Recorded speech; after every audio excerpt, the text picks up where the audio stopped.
नमस्कार दोस्तों, स्वागत है आपका मेरे चैनल कॉमिक्स लाइफ में। शुरू करते हैं हॉरर सीरीज़ की एक मज़ेदार कॉमिक्स हौवा। प्रेताली जो एक जादूगरनी है, अचानक उसके हाथों रिमोट का एक बटन दबने से प्रकट हुआ एक खौफनाक जलजला। खौफनाक जलजले को देख मजमा देखने वाले हर दर्शक के चेहरे पर आतंक का राज कायम हो गया। प्रेताली बोली, उफ, यह क्या बला है।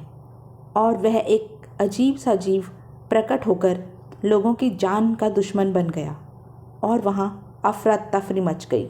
लहू जमा देने वाले स्वर में चीत्कार उठी वह बला उछली, झपटी और फिर मचा तहलका। हुई खून की होली।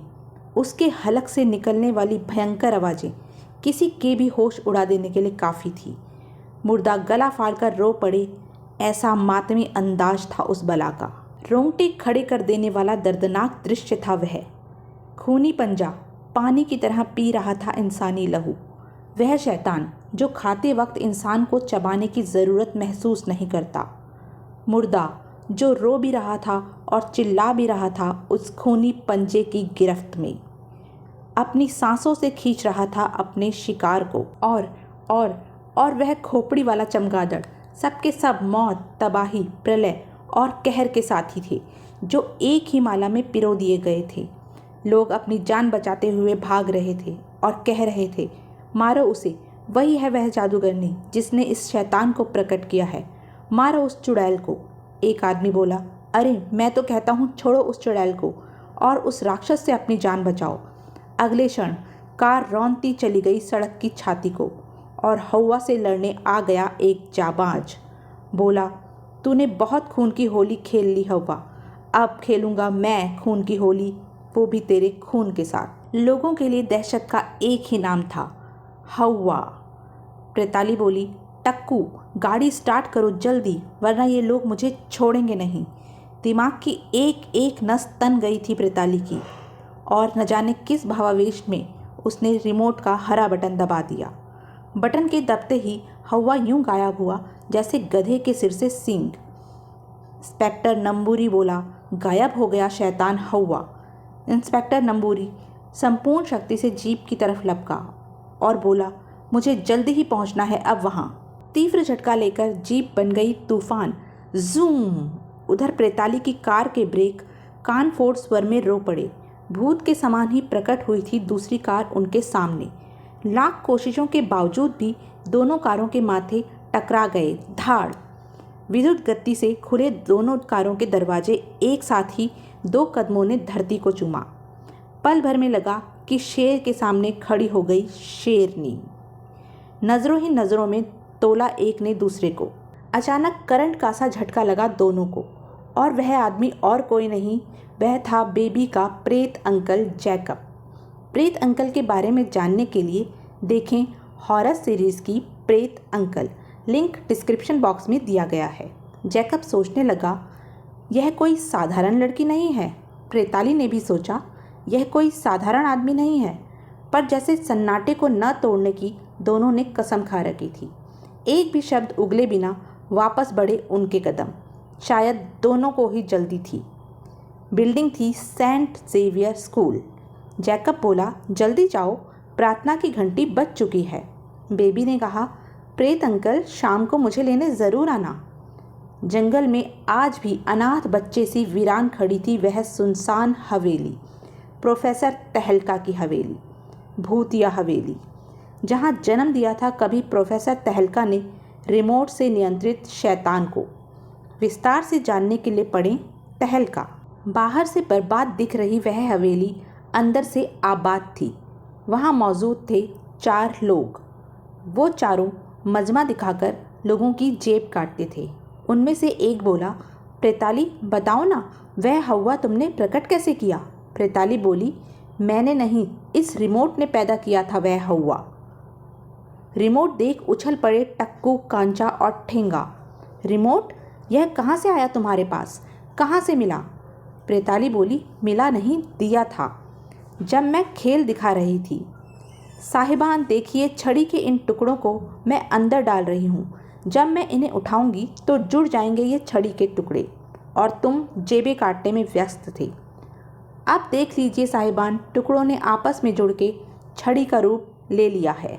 अचानक ही पास आया था सिर से पांव तक कपड़ों में छिपा वह इंसान और मुझसे बोला, तुम इन टुकड़ों को जोड़कर भी बना सकती हो? मैंने कहा, बिल्कुल। टुकड़े डाले मैंने अपने थैले में और अक्षरश सिद्ध कर डाली मैंने अपनी बात और बोली, लीजिए, यह टुकड़े जुड़कर एक अजीब सा यंत्र बन गए हैं।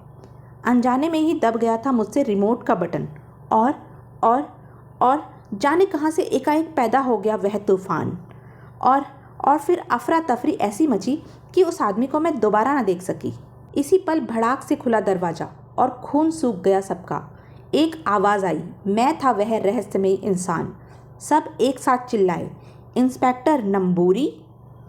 पलक झपकाना भूल गए सभी जब नज़र पड़ी रिवॉल्वर पर। इंस्पेक्टर नंबूरी बोला, वह रिमोट मेरे हवाले कर दो। प्रेताली के अधरों पर सज गई मुस्कान और बोली, तुम एक इंस्पेक्टर होकर हमारी बिरादरी के निकलोगे? सोचा न था मैंने। क्रोध से तमतमाए नंबूरी ने पकड़ा प्रेताली का हाथ और बोला, मेरी वर्दी पर कलंक लगाने से पहले यह देख लो जो मैं तुम्हें दिखाना चाहता हूँ। बाहर आ दहल उठा प्रेताली का दिल, झुरझुरी दौड़ गई जिस्म के रोए रोए में। इंस्पेक्टर नंबूरी बोला, देखो, मेरा फूल सा मुन्ना बमों के साए में सांस ले रहा है। नंबूरी का बेटा बोला, पापा, कम से कम हाथ तो खोल दीजिए, मैं स्वयं इस बम को अपने शरीर से अलग कर दूंगा। वर्दी में कसा पिता का दिल बिलख पड़ा। नंबूरी बोला, मुन्ना, उन बमों को हाथ लगाते ही तू मुझसे इतनी दूर चला जाएगा कि जहाँ से आज तक कोई वापस नहीं आ पाया। उसने प्रेताली से कहा, तुम जानती हो यह सब किसने किया? एक रहस्यमय शख्स, कोबड़ा ने। दंग रह जाना पड़ा प्रेताली को उस नाम पर। नंबूरी बोला, हाँ, ताकि मैं उस जंगल से रिमोट के टुकड़े ढूंढ कर तुम्हें दूँ और जब तुम वह रिमोट के टुकड़े जोड़ दो तो मैं तुमसे वापस ले लूँ। मुस्कान नामक चिड़िया फिर प्रेताली के अधरों पर बैठी थी। वह बोली, रिमोट की ताकत से मैं परिचित हो गई हूँ। अब तो यह हो ही नहीं सकता कि मैं यह तुम्हें दे दूँ। नंबूरी ने भिजे जबड़ों से निकले तूफानी शब्द, मैं मुन्ना की खातिर तुम्हें शूट कर दूंगा, वैसे भी समाज के नाम पर कलंक हो तुम सारे। प्रेताली बोली, साथियों, ये मुझे शूट करेगा, और जोर जोर से हंसने लगी। कहकों का अर्थ था न जान सका इंस्पेक्टर नंबूरी। प्रेताली बोली, हा हा हा, कर मुझे शूट, पर उधर देख ले पहले। क्या दिखाना चाहती थी प्रेताली नंबूरी को? कहकहों का अर्थ जब आया समझ में तो उस हलक की दहाड़ के साथ ही दहाड़ उठी उसकी रिवॉल्वर भी। 6 बार दहाड़ी थी रिवॉल्वर, पर रिवॉल्वर की दहाड़ से न मरा और न ही डरा वह खौफ का रूप, हवा। बातों ही बातों में पता नहीं कब प्रेताली ने दबा दिया था रिमोट का बटन। इंस्पेक्टर नंबूरी का बेटा रोने लगा और तभी हवा कर बैठा एक सनसनीखेज हरकत। उसने नंबूरी के बेटे पर जोरदार प्रहार किया और उसे हवा में उछाल दिया। देखते ही देखते मासूम धमाकों में खो गया, ऐसा खोया कि दोबारा ना मिल सका। फट गए थे सारे बम। क्रोध में पागल नंबूरी भी कर बैठा हवा से टकराने की मूर्खता। वहशी दरिंदे ने पकड़ लिया इंस्पेक्टर नंबूरी को। हवा को भी लकवा मार गया ऐसी नृशंसता की हद देखकर। सड़प से हड़प गया वह नंबूरी को और फिर छा गई शांति, ऐसी शांति कि चींटी भी सरके तो बम की सी आवाज़ लगे। छाई हुई शांति में गिराया अशांति का गोला लांचा ने और बोला, प्रेताली, हवा को गायब करो वरना वह हमें भी खा जाएगा। प्रेताली ने कहा, लो, अब कोई नहीं जान पाएगा कि हवा हमारे हाथ कैसे लगा और हम अब इसके बल पर ऐश करेंगे। उधर बैंक में जहाँ सिर्फ सोना ही रखा जाता था, आज गोल्ड बैंक शायद बनने जा रहा था बैगर बैंक। बेरहम लुटेरों ने आते ही गोलियों से वातावरण गर्म कर दिया था। लुटेरे आकर धड़ाधड़ गोलियां बरसा रहे थे और लोगों में अफरा तफरी का माहौल था। सब लोग चिल्लाते हुए भाग रहे थे, भागो, लुटेरे आए हैं। लुटेरे बैंक में घुसे तो हर एक के चेहरे पर चढ़ा था गैस मास्क और हाथ में थे गैस बम। जहरीले धुएं से भर डाला बैंक का कोना कोना। गैस छंटी तो जो जहां था वहीं का वहीं लुढ़क गया। लुटेरों ने खोल दी सोने की तिजोरी। एक बोला, सारा गोल्ड इकट्ठा कर लो। बाप का माल समझ सारे बैंक का सोना समेट डाला। दूसरा लुटेरा बोला, लो भाई, हो गई तिजोरी खाली। एक ने कहा, शाबाश, अब फटाफट 2-3 जने इसे उठाकर वैन में ले चलो। अचानक धप की आवाज़ ने सबको चौंका डाला और वह बोले, कौन है वहाँ? एक लुटेरा बोला, यह तो वही शैतान है जिसने बुराड़ी चौक में तहलका किया था। कांप गए सबके सब, रोंगटे कुश्तियाँ करने लगी, आंखें फटी की फटी रह गई। लहू ने नसों में दौड़ते दौड़ते जैसे दम तोड़ दिया। थरथराते लबों पे उभरा एक ही नाम, हवा। दहशत, आतंक, खौफ, डर का वह पर्याय मज़े से खा रहा था उनका हराम का माल। वह सब थोबड़ा उठा देखते ही रह गए और जब तक उन्हें कुछ समझ आता, हवा उनका लूटा हुआ सारा सोना डकार चुका था। एक लुटेरा बोला, ओह डागा, वह हमारा लूटा हुआ सारा गोल्ड हड़प गया। दूसरे ने कहा, खोल दो अपनी गोलियों का मुंह उस पर और डाल दो सारी की सारी गोलियां उसके पेट में। हुक्म की गुलाम गने पागल हो उठी, अंगारे ही अंगारे भड़क उठे। मुर्दे का कर्कश रुदन कान फाड़ने लगा। हिंसक स्वर में गुर्राया कंकाल पंजा, चिंचिया उठा डरावने अंदाज में चमगादड़। अजगर की फुफकारें दहशत पैदा कर रही थी। यह सब गोलियों का असर नहीं था, बल्कि यही तो निशानियां थी हवा के हमले की। वह महाशैतानी रूप सभी के थोबड़े पर 12 बजा रहा था। तभी एक लुटेरा बोला, इसके बारे में सोचो, इस शैतानी से कैसे निपटना है। बाहर जमा हो गया था भीड़ का रेला। सभी लोग आपस में बातें कर रहे थे। बैंक में लूट हो रही है, पुलिस को तो फ़ोन कर दिया पर पता नहीं कब आएगी। दूसरा बोला, अरे आ जाएगी पुलिस यार, पहले डकैती तो पड़ जाए। तभी भीड़ में से निकला प्रेत अंकल। बेबी ने अपने प्रेत अंकल से कहा, अंकल आप बैंक को लूटने से बचा लीजिए। और जैकब बढ़ चला बैंक की ओर। बेबी बोली, बूढ़े अंकल देखना, अब मेरे प्रेत अंकल कैसे ढिशुम ढिशुम करके डकैतों को भगाते हैं। बूढ़ा बोला, कहाँ है तेरा अंकल, मुझे तो कहीं दिख ही नहीं रहा। और वह अंदर कैसे जाएगा, दरवाज़ा तो अंदर से बंद है बिटिया रानी। मगर प्रेत अंकल के सामने दरवाजे की मजबूती दम तोड़ गई और दरवाज़ा तोड़ते हुए जैकब बैंक के अंदर दाखिल हुआ। हिल उठा जैकब भी उस दहशतनाक नज़ारे को देखकर। एक लुटेरा बोला, अरे बचा लो रे दरवाज़ा तोड़कर आने वाले। हवा का हमला हो चुका था और लुटेरे सिर छिपाने की जगह ढूंढ रहे थे। मुर्दा सबको अपने जैसा बनाना चाहता था। एक लुटेरा बोला, मत रो मुर्दे, तेरा रोना ड्रैकुला की हंसी फेल कर रहा है और मेरा हार्ट हैवान ने तांडव मचा रखा था। प्रेत अंकल भी दहल उठा उस खूनी कारनामे को देख। उसने सोचा, लुटेरों से ज़्यादा ज़रूरी है इस शैतान को ख़त्म करना, वरना यह बाहर निकलकर यहाँ तूफान ला देगा। जैकब ले बैठा टक्कर उस भयानक जीव से जो शैतान था, तूफान था, हैवान था। और यह खौफनाक मंजर देखकर लुटेरों की तो पैंट ही गीली हो गई। और उधर प्रेत अंकल सोचने लगा, इस विकराल आकार के शैतान से, अपने इस इंसानी रूप से मैं जीत नहीं पाऊंगा, मुझे भी कोई और रूप धारण करना होगा। प्रेत अंकल परिवर्तित हो गया एक विलक्षण हाहाकारी अद्भुत रूप में और बोला, अब तेरी खाट खड़ी करूंगा हव्वे। गिग्गी बंदे चेहरों पर भय की एक और परत चढ़ गई। एक लुटेरा बोला, डागा। दूसरे ने कहा, शट अप, मुझे पता चल गया तू क्या कहना चाहता है, इसलिए आगा पीछा छोड़कर भाग भाग, देख हट गए हैं शैतान दरवाजे से। बचे कुचे लुटेरे टूटे हुए दरवाजे की तरफ लपके और बिना इधर उधर देखे भाग गए दरवाजे से। बाहर खड़ी भीड़ जैसे उन्हीं लुटेरों की ताक में थी। जोरदार पत्थरबाजी और जूत पैजार से स्वागत हुआ उनका। सब चिल्ला उठे, मारो, वे रहे लुटेरे, मारो सालों को। एक लुटेरा बोला, हाय रे, बस करो डागा, इन्हें बता लूट हमने नहीं की। डागा बोला, थोड़ा सा और पिट ले, अभी पुलिस आकर हमें बचा लेगी। तभी बाहर जमी भीड़ की आंखें फटी की फटी रह गई एक जोरदार धमाके से। सबकी सिट्टी पिट्टी गुम हो गई, दिमाग में हलचल मच गई, मन मस्तिष्क कांप उठा। सभी चिल्लाकर भागने लगे, भागो, शहर में शैतान आ गए हैं। और चारों तरफ अफरा तफरी और हलचल मच गई। दहशत के दो नज़ारे देख सबके जहन में उभरा एक ही शब्द, भागो भागो भागो। एक लुटेरा बोला, शुक्र है भीड़ ने पीटना तो बंद किया। दूसरा बोला, अरे थोड़ी देर पहले बाहर आ जाते दीवार तोड़कर तो इतनी पिटाई से बच जाते।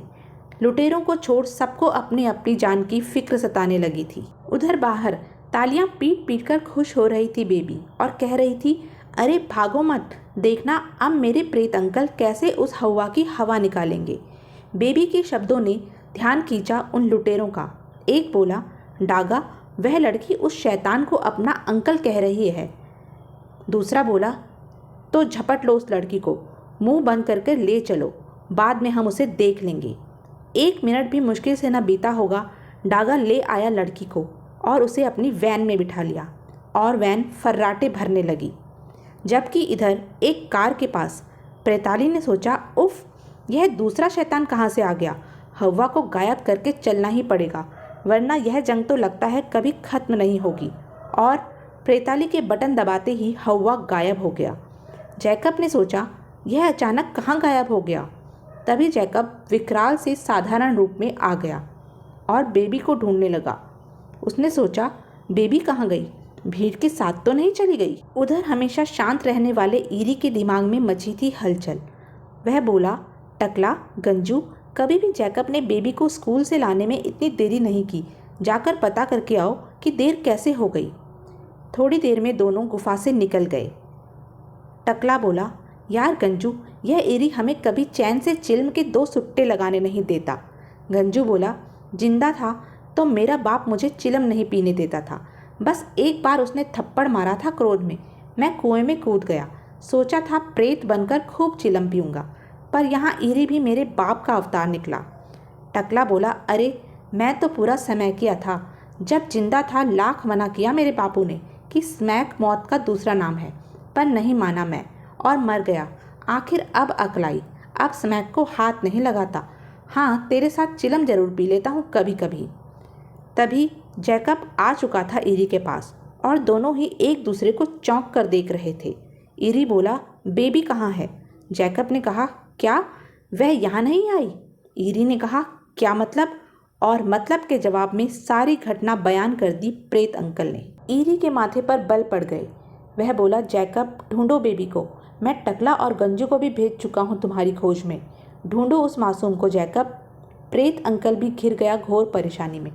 वह बोला, ईरी, आप फिक्र मत कीजिए, मैं जा रहा हूँ और हर हालत में उसे लेकर ही लौटूंगा। इधर प्रेताली के सामने लगा था सोने के बिस्कुटों का ढेर। हवेली को गूंजा रहे थे उनके ठहाके। सब के सब नाच रहे थे, सभी के चेहरों पर रोशनी थी। प्रेताली बोली, हा हा हा, हवा द्वारा लूटे इस गोल्ड से अब हम खेलेंगे करोड़ों में। अचानक एक कमरे की दीवार धड़ाम से दम तोड़ गई। ठहाकों का इंजन दम तोड़ गया। आंखों में सवालों ने पर फैलाए। दीवार के पार नजर आया एक अनोखा दृश्य। प्रेताली बोली, देखो वह मेज पर क्या है, और वह सामान लोहे की ढलाई करने जैसा। दहकती हुई भट्टी भी है और कढ़ाई भी, आदमकंद सांचा भी रखा है। आखिर क्या था इन सभी चीज़ों का मतलब। पास पहुंचकर ठेंगा ठगा सा रह गया और बोला, टेप चल रहा है प्रेताली। उस टेप में से आवाज़ आ रही थी, सारा लूट का सामान इस मेज पर रख दो, सारा सोना उस कढ़ाई में डालकर पिघला दो और फिर सोने को सांचे में डालकर तैयार करनी है एक मूर्ति, सोने की मूर्ति। कुबड़ा। दहल कर रह गए सबके कलेजे। सब एक साथ बोले, कुबड़ा। अचानक ऐलान किया प्रेताली ने, दीवार बम से ढाई गई है, रिमोट के बम से, जो 20 गज की रेंज का होना चाहिए, अर्थात कुबड़ा हवेली के आसपास ही होना चाहिए। ढूंढो उसे। किसने गिराई वह दीवार, आखिर कौन है कुबड़ा। क्या जैकब बेबी को लुटेरों से बचा पाएगा। यह जानने के लिए बने रहें मेरे साथ। और हाँ, मेरे चैनल को लाइक, शेयर और सब्सक्राइब करना न भूलें। धन्यवाद।